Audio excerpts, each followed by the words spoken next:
All right, what is going on, everyone? Welcome to another episode of the Growth by Shawn podcast. I'm here with Mark England today. Mark England is a name that I did not know of 3 months ago, but he has been hyped up by quite a few people that I know and respect. So here we are. Mark England, how are you, sir? I'm good, Shawn. Thanks for having me on. Good. I'm Who very who are these excited. pe- who are these people that are hyping me up, man? There's a lot of people that hype you up. Chase Tollison, Dave Robinson, um, Rob Pengelly. Think that's how I pronounce Rob's name. I love Rob. Um, who else? Scarlett. I think that's Austin Linney. I think that's about the majority. Davis Atterbury. I don't know Davis's last name. Yeah, Those are six good ones. I'll take it. good people. Good people Good, right there. good, good people right there. Scarlett is she's coming down in the fall. Hmm. Just right out there. We have we're on some acreage here in Virginia, Hmm. and we've got 50 apple trees. And she's like, "Hey, I used to make apple cider and apple cider vinegar and all this stuff and you want me to come down and help?" And I was like, "Let's line it up with Kimberly." And she said yes, and so we're gonna do it. Might even make some. So it's easy to do. Make some hard cider. That'd be kind of fun. Take out the kind of. Yeah, no, that sounds like some good stuff right there. I'm a little jealous. So why don't we start here for the people that don't know you? Why don't you give us a brief synopsis of who Mark England is?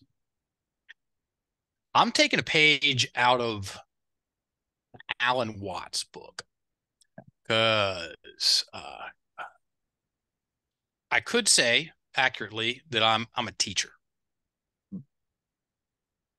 And what he said, and he's Alan Watts is, in my opinion, in a lot of people's opinion, the greatest Zen teacher the West has ever and will ever know.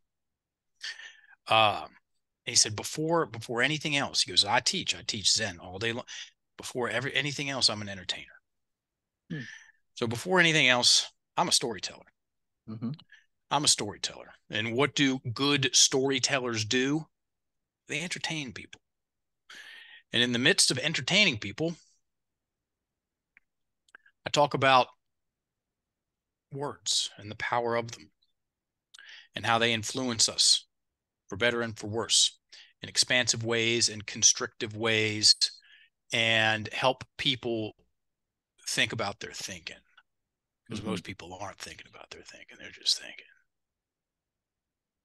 The first thing that comes to my mind when I think about my thinking is a meditation practice of some sort.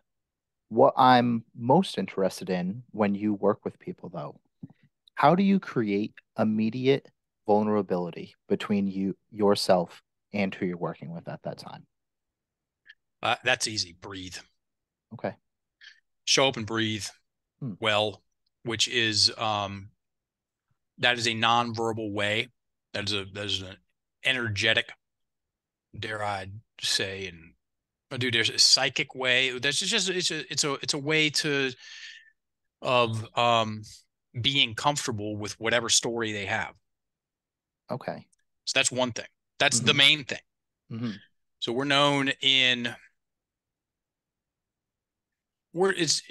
as the language people. It's great to be known for something. Um, and we might as well be known as the language and the breathing people because we talk about it so much. And push comes to shove, it's about the breath. It's Hmm. about the breath. Most people's language is working against them, and their breath is trapped in their chest. That is not a fun place to live. So first things first, we say this a lot in the coaching community: low and slow. Get your breath low and slow, and keep it there. And and I have another answer to that. First answer is breathe well. Good breathing equals good coaching because good breathing equals good listening, and good listening equals good coaching. So good breathing equals good coaching. Hmm. So first things first, breathe well. And second thing is I could care less what level we play at. Okay. I'm not attached to the, and I used to be when I first started coaching. I just wanted, I wanted them to go into the depths of the darkest places, and but I don't care now. I could care less. Whether we're talking about soft talk, which is the gateway drug to the rest of people's language, or how questions pull, answers push, um, uh, helping somebody do a should detox, or a story that came up. I'm driving along on Friday, going up to Pennsylvania Hmm. to see my 12-year-old niece get her black belt. I actually got to put the black belt on her. I have a Wow. martial arts background. I got her started, Mhm. and yeah, it was a big deal. It's one of my highlights for the decade for sure. And so I'm on the ride up to Pennsylvania, and I'm on a discovery call with a guy, and so I hear crazy stories all day long for work. And this guy tells me the story of uh, his wife having a psychotic break, endangering herself, getting put in a bougie psych retreat, having an affair with another guy who's in there, who's also had psychotic breaks, her getting pregnant. It just gets worse and worse. He goes, I bet that's the, I bet, I'm sorry to lay all that on you, man. I'm sure it's a heavy story. And I go, honestly, bro, I'd do this all day long. And then I told him the story, most interesting story I heard the day before, which was of a guy whose family has some land acreage and in the West, and they're known as hardcore libertarians. Mhm. And they had some Mexican immigrant hands on the farm. One of them was stashing drugs there for a cartel, like like kilos of hard stuff. They found out, and the cartel made them an offer. Said, "Hey, we'll pay you to use your spot as uh, a spot for mules." And they're like, "No." So they sent a truckload of sicarios to their house, and the only person home was grandma. So grandma got it, like got it, tortured and got it, Oh boy. dead, got it. Wow. And this happened when he was 12. And he goes, I think this probably changed the way I saw the world. So now we got two stories running right now, which is um, I can work with people at that level. Can and do. If they want to go in there, here's another way of saying it. If someone wants to go into a story, I'll go in there with them. I'm essentially fearless. Hmm. If someone doesn't want to go into a story, I don't want to go in there either. I mean, why would I? Hmm. So show up, breathe well, um, and meet your client where they're at. And that combination right there does a really good job of people feeling heard. Because if you're breathing well, you're listening well, and then no pressure. There's no pressure. I could care less. And I Hmm. helped the guy take out the soft talk, by the way. I think that probably changed the way I see the world. Take out the probably. I think that changed the way I see the world. Take out the think.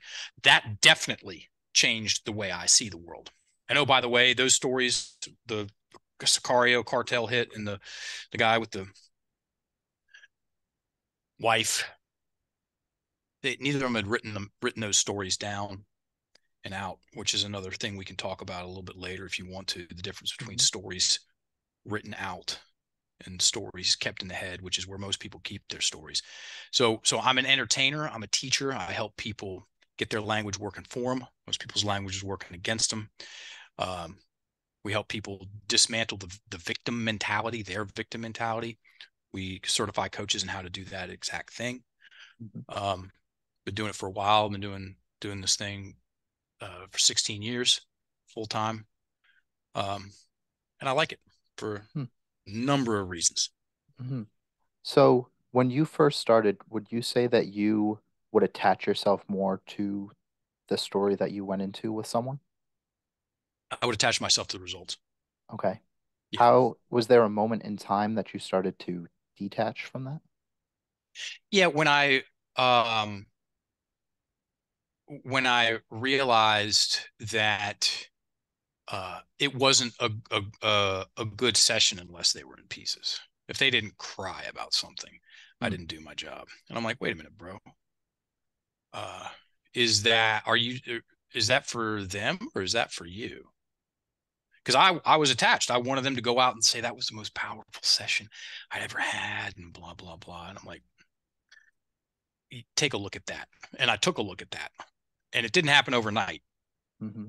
You know, it was this part of an immature, underdeveloped coaching identity, coaching in my insecurities as a coach. Um, yeah, and now I'm comfortable with what I do, Hmm. and I'm good enough at what I do. Hmm. Um, and so, yeah, Hmm. and ask So, questions, man. That's another thing. That let's just go with those three things. Breathe well. Who cares what we work on? I'm here for you. Play at your own level. And when people have the opportunity to play at their own level, they usually go straight down into the thing and then ask questions. hmm. Keep asking questions because answers push, questions pull. Another way of saying that is answers I tell them, questions they tell them. Hmm. So why does this method of storytelling, writing it down, why does it work?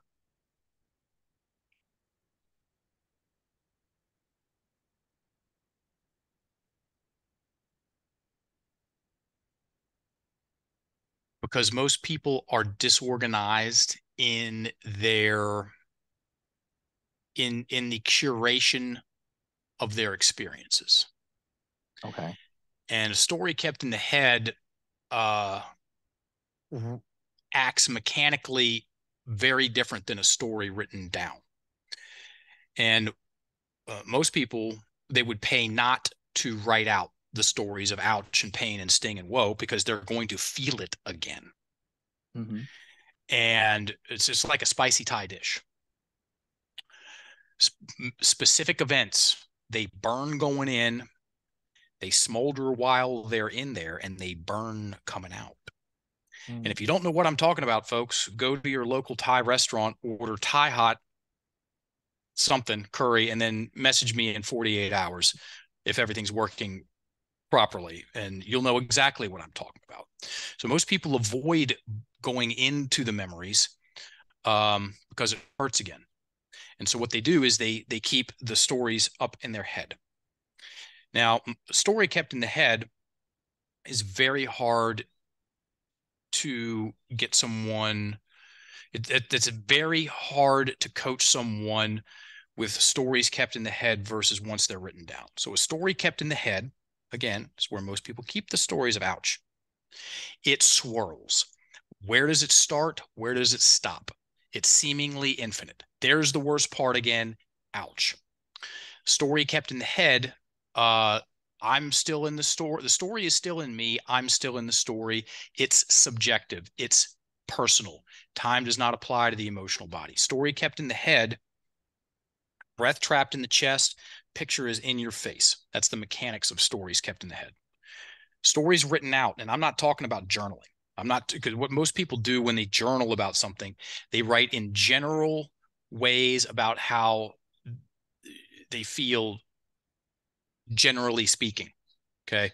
No, I'm talking about go in there and you get the gorillas, you get the boogie monster stories. Title those things and write them out conversationally, as in tell the story of what happened, erring on the side of more detail than less, full sentences with punctuation. And what that does is it externalizes the story. So we're all about space and clarity with Enlifted. That's what we're there to do. I'm not there, definitely not there to know shit, to be wise, to know what people need to think and do and give them, excellent advice and motivate them and get them excited. No, I'm there to help I'm there to help them create space and clarity in within themselves. And when a story goes from in the head and swirling around and where it all it's how do I get my look at the words? How do I get my head around this? To externalized, and now it's finite. Hmm. There's that first word, there's that last word, there's all the words in between. And now I know I'm speaking to your audience as if they're coaches, and you can. It's very easy to modify the conversation either way, because Hmm. whether you coach or not, you're telling yourself a story. Whether you coach or not, you've got a story. You've got stories about things that have happened. Okay, some of them awesome, some of them likely not so awesome. And as long as they're kept in your head, it's really hard to get through the thing. And then once a story is written down, then you can air it out. So to partially answer one of your questions, why does this stuff work? Um, we help people organize and make sense and down regulate their nervous system in context to their memories. Okay. And that's where you Mm-hmm. normally meet your client. Okay. In the stuck, in the struggle, in the problem. Very rarely does someone book in for a coach when the sun's out. Um, Another reason why it works is because um, we turns out we do have a choice in the way we combine our words, and most people are unaware of that.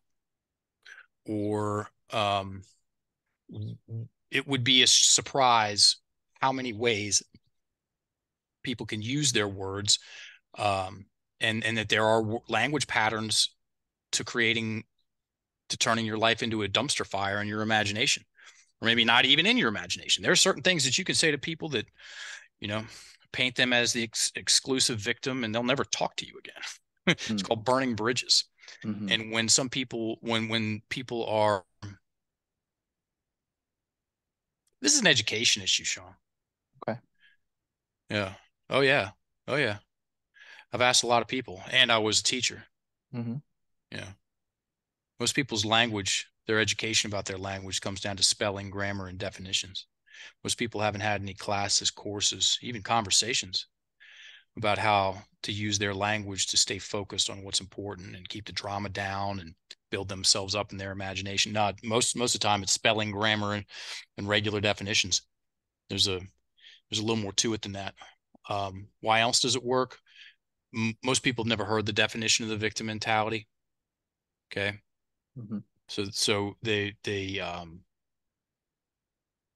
and then what to do about the language patterns that force people to create the victim mentality. They don't know there's a game to play. There's totally a game to play.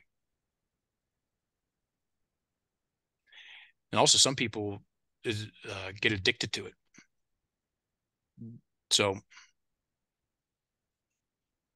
and you know what? Now that I'm thinking about this, I've never had anybody ask me that question. Why does it work?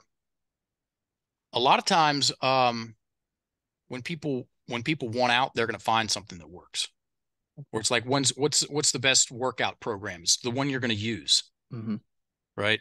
So part of that answer is the efficacy of the Enlifted Method, and a very big part of that answer is the intent of the individual that's exploring their stories, and they want to learn more about their identity, their mindset, which is the story you tell yourself. That's the definition of mindset. That's an Enlifted definition of mindset. So there's two sides to that coin. Mm-hmm.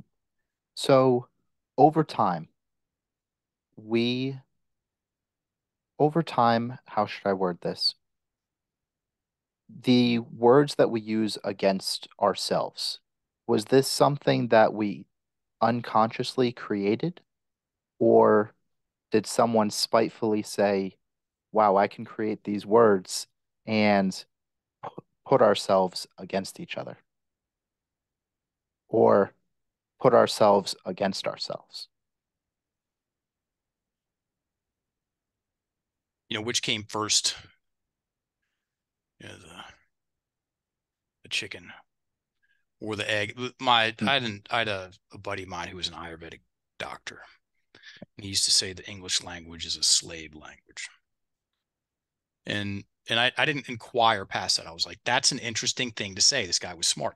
That's an interesting thing to say. I'm going to noodle on this. Um, the answer is I don't know.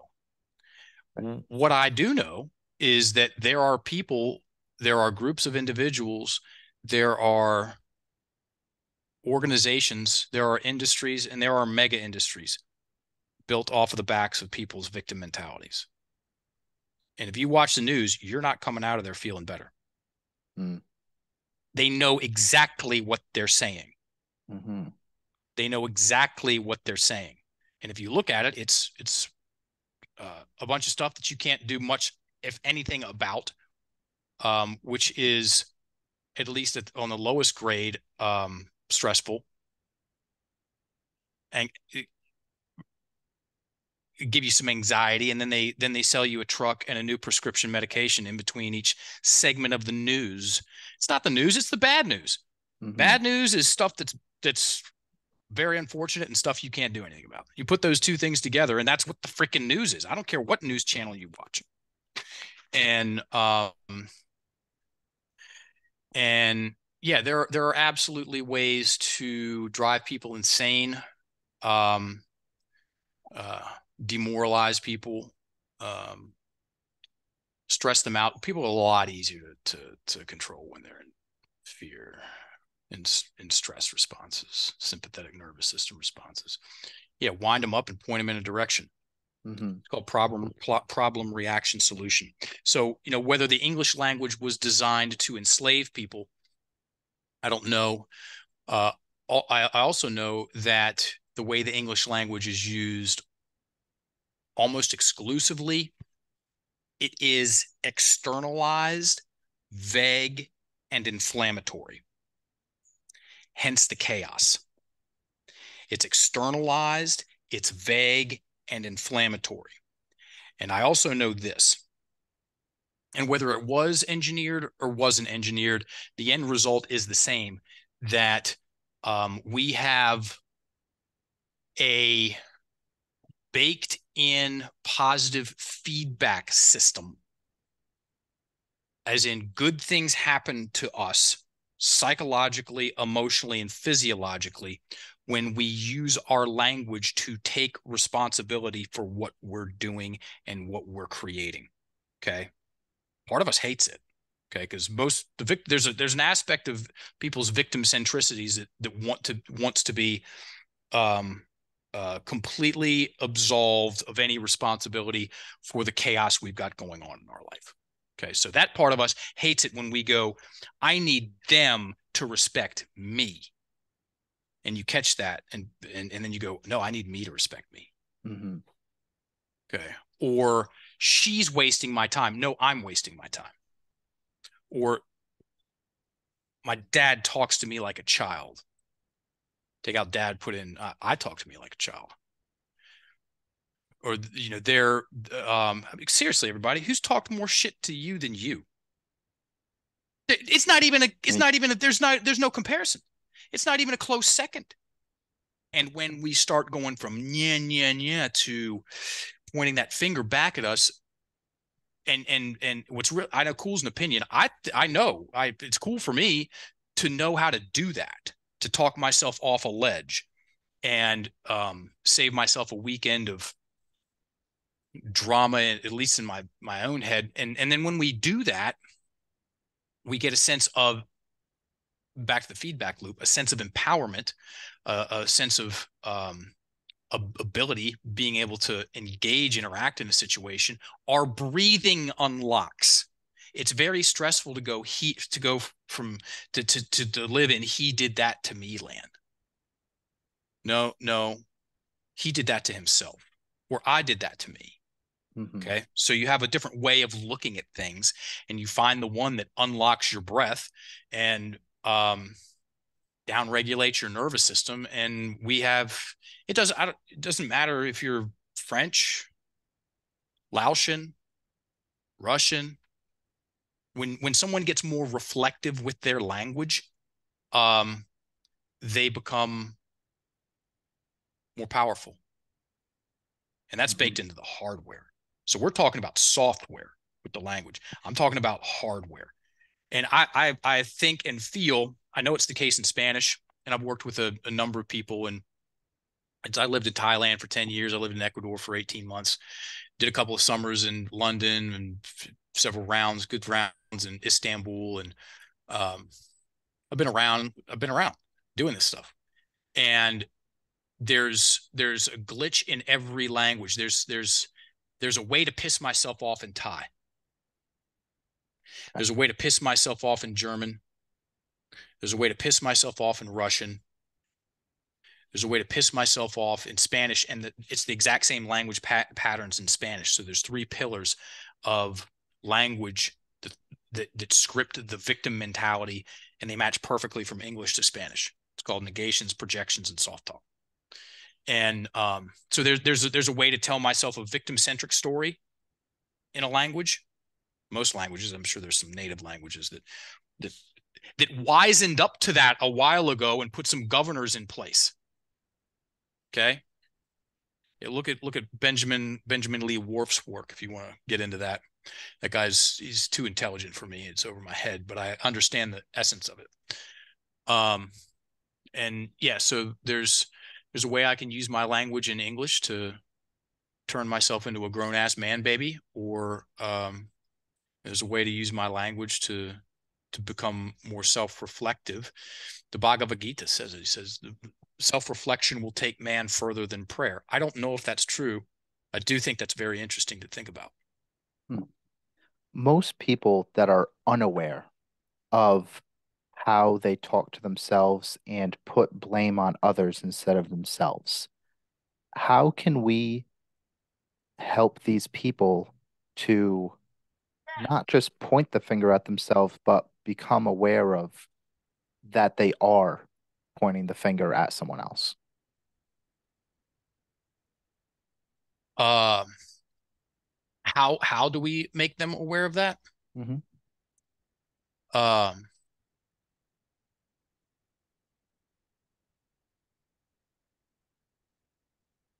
Join us for IG Live, Tuesday Night Live every Tuesday night, 6 p.m. Eastern Standard Time on the gram Okay. at Enlifted Coaches.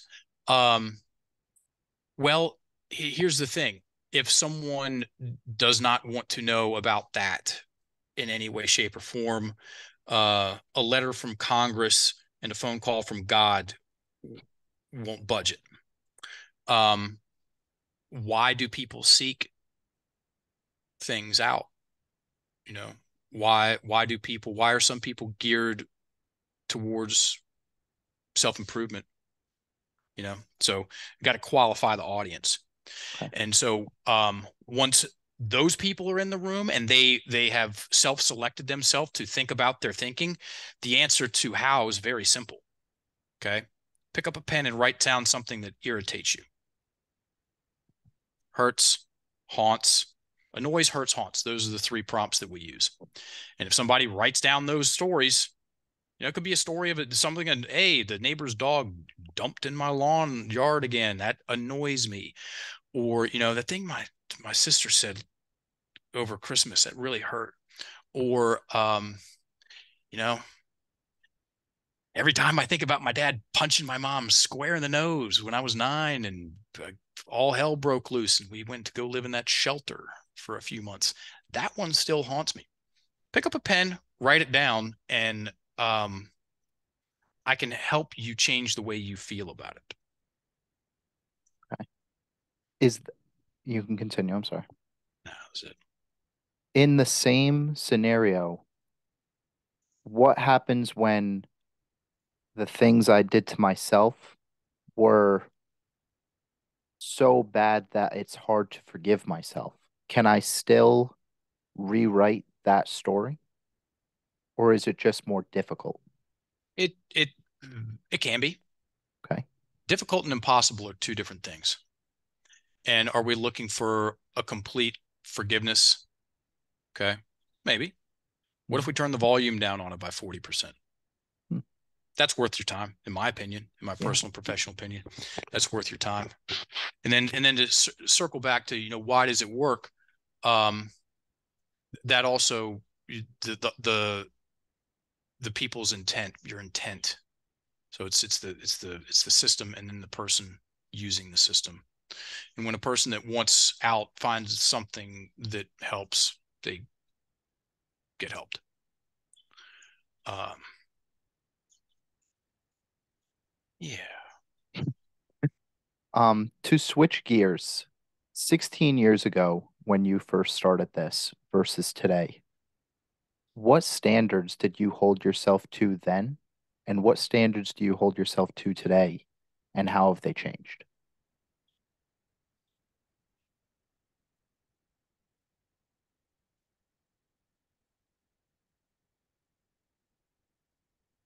I've been maniacal from the start, as in, um, I normally operate at a how much can I get done today so I can get even more done tomorrow type of thing. Take out the type of thing. It's I got a reputation for it. And I'm good at getting obsessive about stuff. This is a good thing for me to get be obsessive about stuff. So the standard, take out standard and put in work ethic. My work ethic has um, stayed the same throughout the whole thing, and I can take some credit for that. Most of it I can't, because that is in direct correlation to how attractive and interesting and fascinating this work is for me. Because attraction is not a choice, everybody. News flash, you can't talk yourself into being attracted to someone. You can't talk yourself out of being attracted to someone. You can't talk yourself into being interested in something. Okay. It's a gift. It's a gift from the heavens. And I was not a bad student in school. I was a horrible student in school. I wasn't disruptive. I was destructive because I was bored out of my mind. One, kids shouldn't sit that long. Sorry, evolution. Mm-hmm. And then two, um, dude, I didn't like how much of that stuff was truly interesting and valuable and fascinating, not to mention the delivery of it. Okay. And so I've fallen in love a couple of times a couple of times on site. One of them was when I took my first jujitsu class. Another one was when I saw this work for the first time in 2003. So as far as that standard has been, there's I haven't I don't even think about it. I know what I'm going to do. Mm. I take a nap here and there, but I mean, as far as like what standards, what other standards? Um,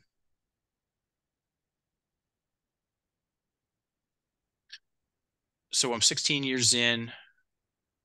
I don't know if standards is the right word, but the first 8 years I ran it solo. Okay. I'm way more of a team player now. One, because I know the value of it. Two, because if the Native American saying, if you want to go fast, go alone. If you want to go far, go together. And yeah, the first 8 years I needed to figure out to figure some stuff out and to be mobile and nimble. And now I've been in Virginia.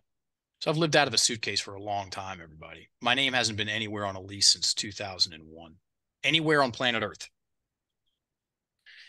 And the past 3 years, yeah, I've been in Virginia. The team's in Virginia. Adam is an hour up the street. Kimberly's in Richmond. I'm out in Dillwyn. We're very close, all things considered, to how most people work. Um, and that moves things forward, creates not only physical accessibility is a thing too, when it comes to teamwork. Um, yeah, and I also don't need everything yesterday. So So, from your obsession with work ethic, your obsessive behavior in terms of ethic, was there a time that you can recall that it worked against you?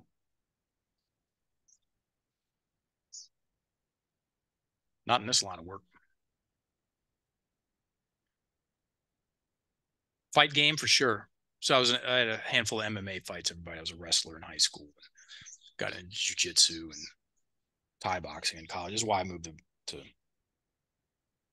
Thailand. When you can't take a rest day, especially in that line of work or kind of hobby,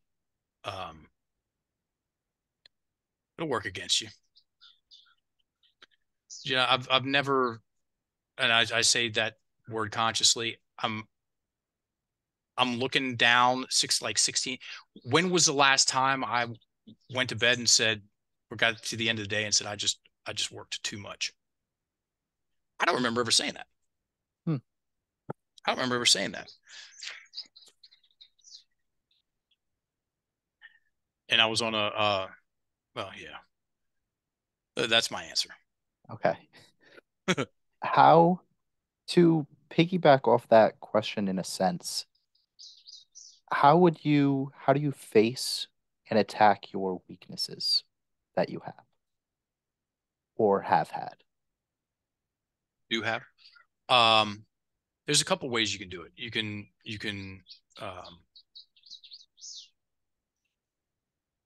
change what you're doing, or you can change how you're doing what you're doing. Um, you look at a bad habit and look at how you're breathing while you're doing that bad habit, involved in that bad habit. Start smiling, start breathing. It's a little bit of a, you know, psychopathic approach in one sense, but I'm a fan of pattern interruption.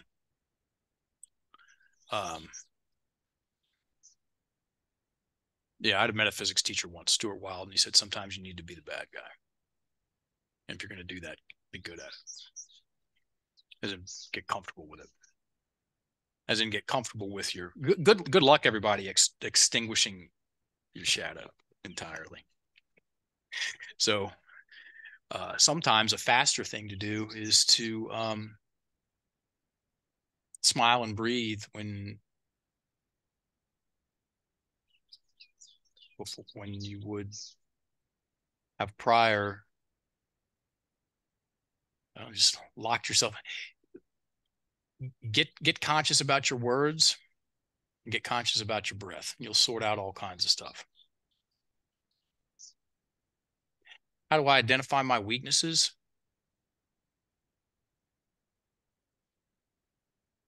Just say it. Like professionally, as far as the team is concerned, I wouldn't even call these things weaknesses. I mean, I have none. Professionally speaking, I've got stuff I'm bad at,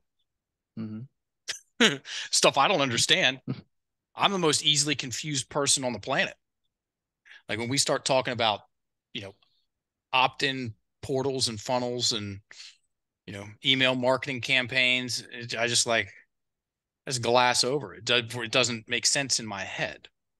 And you know, to add some context to it, that would have been a weakness if that was something I wanted to do by myself when I was a solo, you know, just me doing it. Now we have a team and they're good at all the stuff I'm not and never will be. And what that does is allows me to continue to get better at the only thing I need to get better at, which is practice and teaching and more teaching. Yeah, this is I'm a professional podcast goer honor, everybody. This is 346. That's 346 podcast Wow. as a guest talking about one thing. It's one thing. That's it. I'm gonna do 1,000, bro. Why did you decide that you wanted to do 1,000? Because it's better than 900. Yeah, you got to pick a number. You Yeah. got to pick something big, you know. And not many people have been on 1,000 podcasts, especially talking about one single thing. And so that number serves a lot of purposes. It's there's some bragging rights. At the very latest, those last 300 podcasts are going to be the biggest shows on there are. Mm. And then also I've got a finish line, which um, adds extra incentive to go on shows, to build the message. And then when I'm done going on podcasts, there will be a lot of people that are able to talk about this as well, if not better than me, coming up behind me. So you kick it down doors for the Enlifted coaches coming up. I enjoy that role. Yeah. What did it look like for the first person that came onto your team? What did that relationship look like? And what did that initial, hey, let's be partners, or hey, let's work together initially look like? The first one that worked uh, was Adam Chin, who, yeah, we're 8 years in working together. September, shook hands September 2014, 7 or 8. And yeah, that dude's one of my best friends. I trust him, trust his judgment in a lot of areas more than mine, way more than mine. Um, we're an odd couple. He's one of the funniest dudes I've ever met. Um, he's as good as at what he does as I am at what I do. Um, I've got a loose cannon aspect to me, which makes the whole thing entertaining. And I don't fake that shit at all, bro. That shit is straight up real. That was baked into the hardware and the software because I know where I've come from. As in lineage. And that dude is the most steady as she goes. Dude, yeah. Um, yeah, so that's still going. Kimberly's been on the team for 3 years. Um, I would imagine that if this is not one of the best jobs she's ever had, it's the best job she's ever had. You know, she's turning herself into a rock star. That's just getting started. Um, one, two, we have a number of different contractors. Jenny Patton's I mean, I expect people to do what they say they're going to do and be good at it and have fun and let them shine. That's a pretty good formula.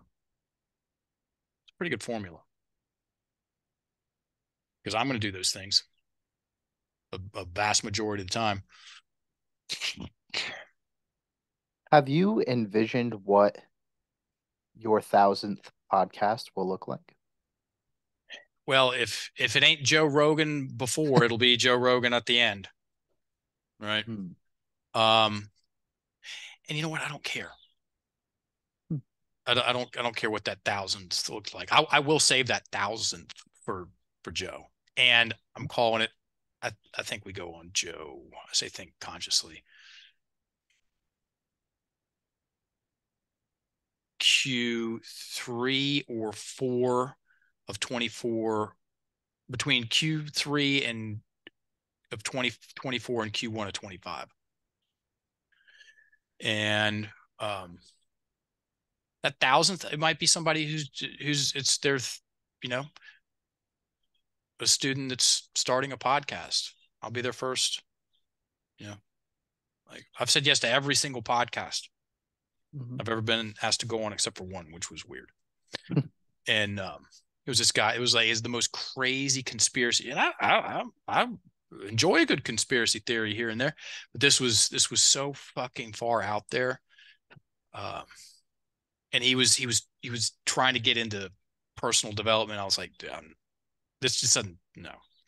But everything else, I mean, I'll ask to go on people's shows. Mhm.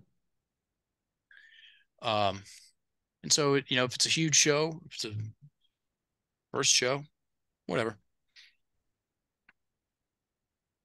What are some of do you have, if you could ask Joe a question now, where would you want to steer the conversation? Obviously, in what you have been doing for the last 16 years, but is there anything that you're dying to know about Joe?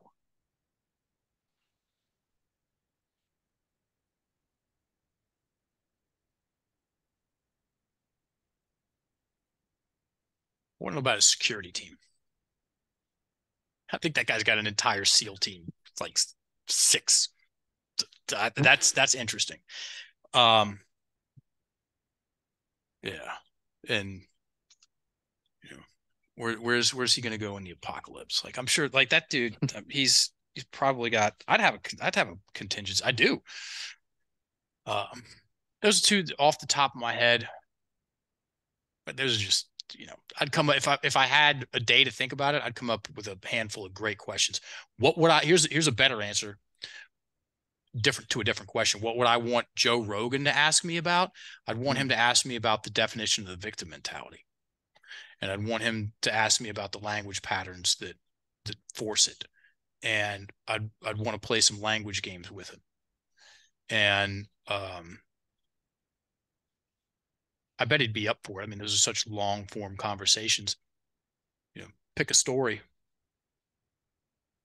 Joe, write it out, so have it good to go, so you could showcase the thing. That's what I would. That's what I would want him to ask me about, because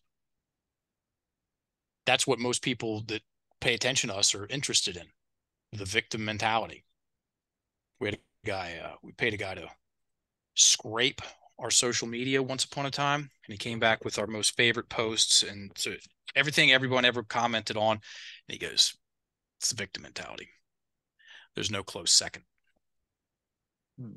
So, and that's a very important component, in my personal and professional opinion, to any holistic conversation about mindset, is the definition of the victim mentality and the language patterns that script it. Because without that, which most conversations don't have that, which is why they're big picture, ethereal, philosophical. How the hell do I implement that? Just to stay in your power. What the fuck do you mean stay in my power? How do I do that? You know, uh, don't let anyone tell you you can't do it. Thanks. How? Right? Uh, you just need to believe in yourself more. Wonderful. Thanks, Einstein. How it's, so it's great advice, but there's how do I do this? And when we add in the conversation about what words to use less of and why, and what words to use more of and why, then mindset becomes practical. Keyword being practice. And I can practice thinking, speaking, and writing, as in using my words different and better, Hmm. because that's what builds your mindset, folks. Your mindset is the story that you tell yourself. Hmm. It's what it is. Well, it's also that you create and they create action steps for themselves, as opposed to just a bombardment of information. With these action steps, why do people most of the time not implement action steps?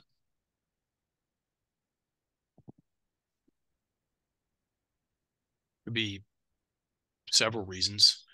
Um, you don't have any goals. It's an action plan to a goal you don't have. And most people don't have a goal. They think they have a goal. They only have dreams. Hmm. Yeah. The difference between a dream and a goal is a goal is written down and a dream is in your head. Only 3% of the population has any written goals. So there's that. Um, in goal setting, it's a smart no brainer thing to create an action plan. Um, a lot of people don't do it. They think just having the goal is going to help, which it will. Okay, totally will. You put an action plan in place, as in what are the two smallest steps you can take. Notice the word smallest. So if someone has an action plan, and it's their goal is to move to California or Arkansas. They want to move to Hot Springs, Arkansas, and their action plan is to buy a house. That's hard to enact if you really think about it, compared to I'm contacting 3 realtors on Monday at 2 p.m. Mm-hmm. It's called chunking it down or making it simple.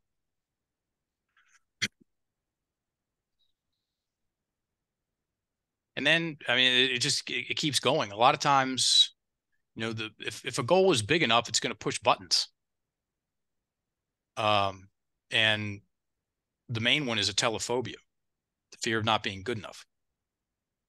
There's a name for this thing. Let's keep going with that. The fear of not being good enough to be able to do the thing. And if I don't go for the thing, then I don't have to be exposed as not being good enough to pull the thing off. So it's safer to not, which is debatable. I think it's way safer to go for it. But I know it is for me. Like, not going for it is the only thing that scares me. Not doing this work is the only thing that scares me. Has it When always, it comes to this work. since day one, has it always been that way when it comes to this work for you? No, I just knew I needed to do it, a ton of it, as much as possible. I mean, I would, come home early from vacations, with the like, exotic destinations with exotic women. I'd cut it short so I can go back to the spa and start doing more sessions. And it was, I would watch myself do it. I was like, this makes no sense. And I got this pull. And yeah, and then when I got off stage, we gave a TEDx talk in 2017. I got off stage, and the main reason is that we prepared super pro level of preparation for that thing. Y'all can see it. Go to YouTube, put in Mark England TED Talk. We knocked that thing out of the stadium, which looked like a stadium. There was 1,800 people there, live streamed to 155,000, recorded forever on the internet. No pressure. I got off stage at TEDx RVA, and I go, I'm doing this for 50 years. It's held my attention for 10. Assume the sale. It's like someone you've been in love with madly in love with for 10 years. What are you going to wait another 20? Just put a ring on it. Like, okay, I'm going to do this. This is what I'm going to do for 50 years, professionally speaking. I want to know what that feels like. I want to know what it feels like to be in one game for 50 years. That kind of that's like a 10,000-yard stare, dude.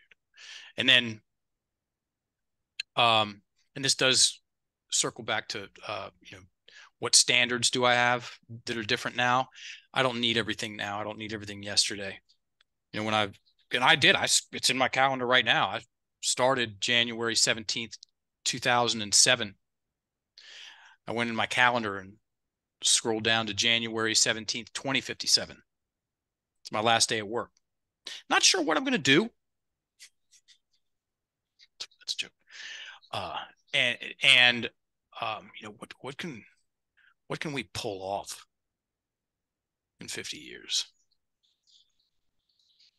What a great question. So, what a great question. And doing it and enacting it is the answer.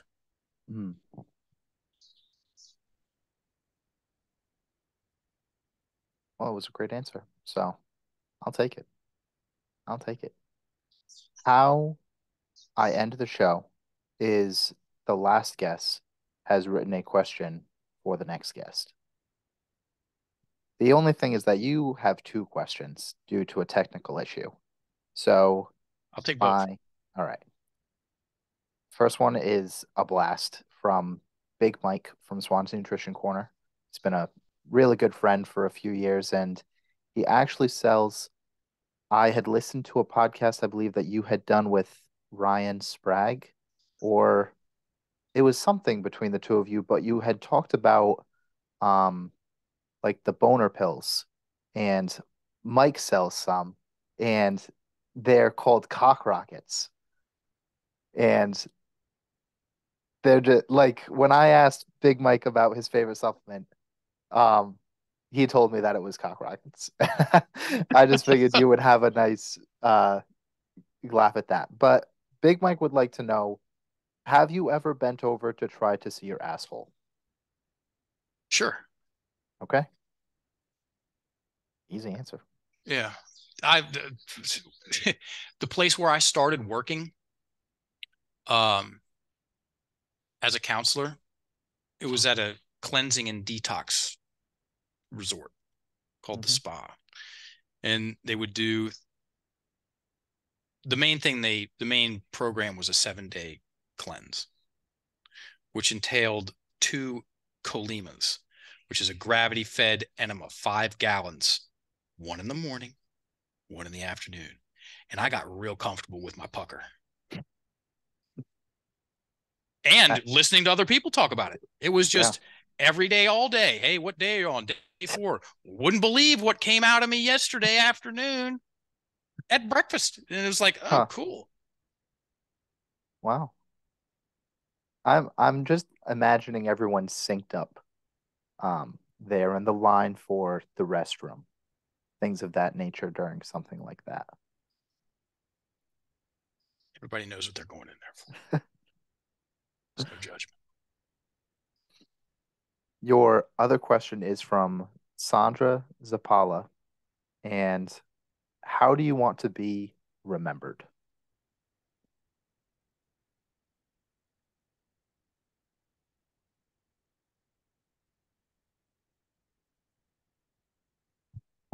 As someone who taught a lot of people to think about their thinking, Hmm. as someone who taught a lot of people about the power of their words. So a couple of very as I want to be remembered as someone who made playing the victim approximately as cool as littering.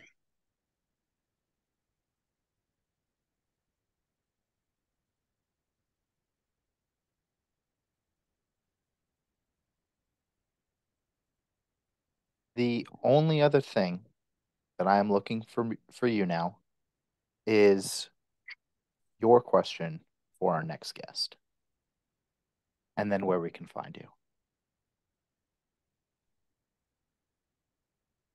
Who's your next guest? I don't tell people the next guest. Okay.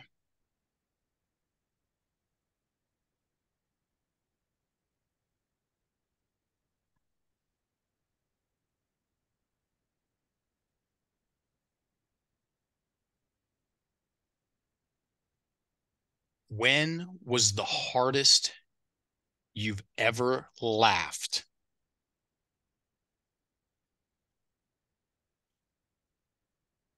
And what was it about? I'm hoping they have a good story with that one. If somebody has never laughed to complete abandonment, you're leaving some existential money on the table. Hmm. Because laughter beats everything. There's nothing that can withstand it. Well, you have to make life fun. It is fun. Correct. This is not the place to be with no sense of humor. Mm. That's called hell. Planet Earth plus no sense of humor equals hell. Hmm. Mark, where can we find you if we can? You can totally. Okay. Um, Only professionally. I don't Hmm. have any personal social. Uh, Instagram at Enlifted Coaches. We do doing it for the. I don't know when you're going to drop this or when your audience is listening to this. That be a variety of different answers. For the rest of 2023, we're doing a 1 hour off the cuff live coaching class. I'm facilitating it on Instagram, 6 p.m. every Tuesday, Eastern Standard Time. That's at Enlifted Coaches. So I'm one of the co-founders and head coach of Enlifted. I deliver all the trainings, um, certifications. That's at www.enlifted.me. And then we have a podcast. It's called Get Enlifted, where we talk about words and using them differently. A lot in the coaching, lot in coaching interactions, and we have a lot of coaches that listen, and some people that just want to be entertained and learn about them words. Yeah. Yeah, it's a good podcast. I listened to quite a few of them on a very lengthy drive when I was in Arizona a few months ago. Okay. Yeah, Very cool. Yeah, but I Kimberly. listen to it every Wednesday for the most part. I shouldn't say every Wednesday, but I listen to a good majority of them, and they're good. Kimberly's got quite the radio voice. Yeah, but that will do it for us. Mark England, thank you very much for coming on and chatting with me today. I really appreciate it. Thanks for having me on, Shawn. Your questions made me help me to think some questions I hadn't been asked yet. It's great. Then thanks for listening, everybody. There's a lot of Yeah, shows out there that you could be listening to. You chose this one. We yeah. appreciate it. Well, that's what I try to do is because if you're going to do 1,000 podcasts and 999 of them are going to be the same questions, you can listen to any single one. So you might as well listen to mine where I ask all the other questions. So, all right. Thanks, guys.